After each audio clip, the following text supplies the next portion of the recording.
Lijep pozdrav svima, dobrodošli na Kekad YouTube kanal. Moje ime je Karolina i u današnjem videu pripremamo ukusnu kinesku testeninu sa povrćem. Ovo jelo je savršeno za sve ljubitelje azijske kuhinje i za one koji žele pripremiti nešto jednostavno i zdravo kod kuće. A jelo je gotovo za manje od 20 minuta. Pa da počnemo sa pripremom. Od povrća sam koristila šargarepu, brokoli, crni i bijeli luk, mladi luk, naravno možete dodati i prazi luk ako imate, papriku, pečurke i naravno treba vam kineska testenina. Povrće koje ćete dodati prilagodite vašem ukusu.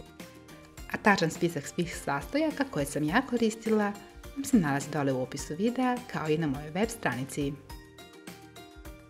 Najprije ćemo povrće očistiti i dobro oprati.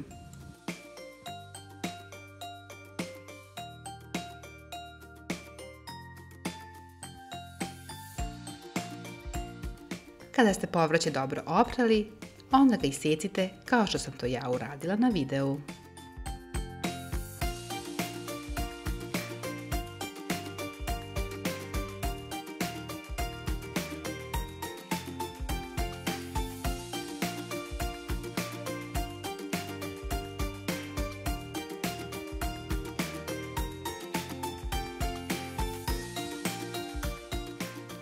Sipajte malo ulja u vok i zagrijte ga.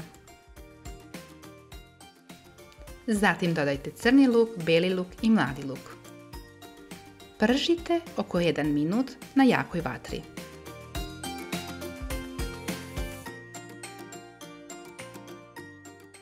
Zatim smanjite jačinu šporeta, kod mene je to 5 od 9 i dodajte ostalo povrće.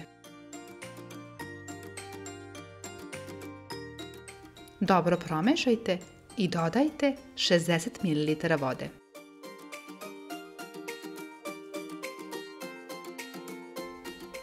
Sada poklopite i ostavite da se kuva povrće na pari oko 10 minuta.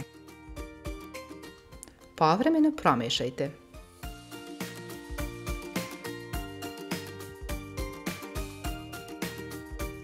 Dok vam povrće ne bude gotovo, pripremite kinesku testeninu po uputstvu za pakovanje.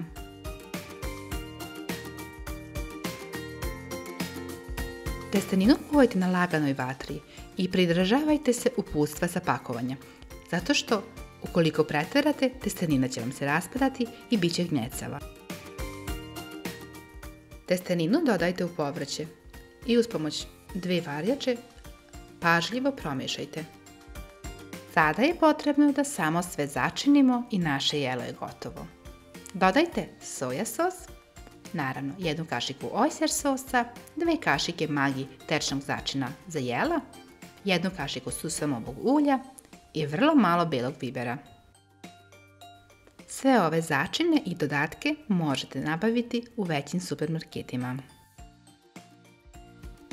Na kraju sve dobro promešajte i naša kineska testenina sa povrćem je spremna za jelo. Neka vam ova jednostavna ideja za ručak ili večeru pomogne u planiranju vašeg sljedećeg obroka. Nadam se da vam se video svideo kao i recept. Pišite mi dole u komentarima da li ste probali već azijsku kuhinju te koja azijska jela najviše volite. Ovo jelo je savršen izbor za sve one koje žele ukusan, zdrav i brz obrok. Toliko jednostavno, a toliko ukusno. Ukoliko vam se ovaj video svideo, stisnite like, ostavite komentar te ovaj video podijelite sa vašim prijateljima. A do sljedećeg videa, prijatno!